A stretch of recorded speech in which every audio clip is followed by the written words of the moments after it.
उन्हें लोग आकर्षक कहते थे, मजाकिया, यहाँ तक कि साहसी भी। लेकिन उस मुस्कान के पीछे एक ऐसा तानाशाह था जो मौत के साथ नाचता था।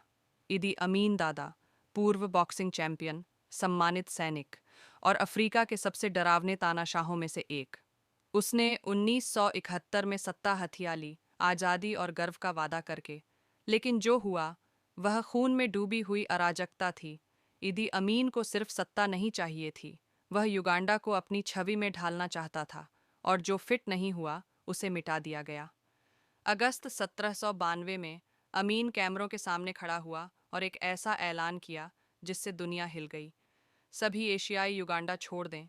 उन्हें दिए गए 90 दिन, न 91, न 100, सिर्फ 90।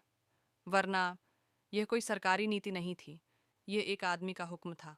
अमीन ने दावा किया कि उसे एक सपना आया कि अल्लाह प्रकट हुए और चेतावनी दी कि एशियाई युगांडा की अर्थव्यवस्था को नुकसान पहुंचा रहे हैं।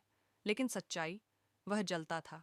एशियाई समुदाय, ज़्यादातर भारतीय और पाकिस्तानी, ने पीढ़ियों से युगांडा में कारोबार, बैंक और बाजार खड़े किए थे। वे इंजीनियर थे, डॉक्टर, दर्जी, दुकानदार। उन्होंने नौकरियां पैदा कीं, टैक्स चुकाया। लेकिन अमीन की नज़र में वे अब भी बाहरी थे, इसलिए उसने उन्हें देश से बाहर निकालने का आदेश दे दिया। करीब 80,000 लोग युगांडा में जन्मे, युगांडा में पले बढ़े, और कहा गया, इस घर को छोड़ दो जो तुम्हारा था। परिवारों ने जल्दी जल्दी अपने जीवन को सूटकेसों में समेटना शुरू किया। पिताओं ने अपनी दुकानें कौड़ियों के भाव बेचीं।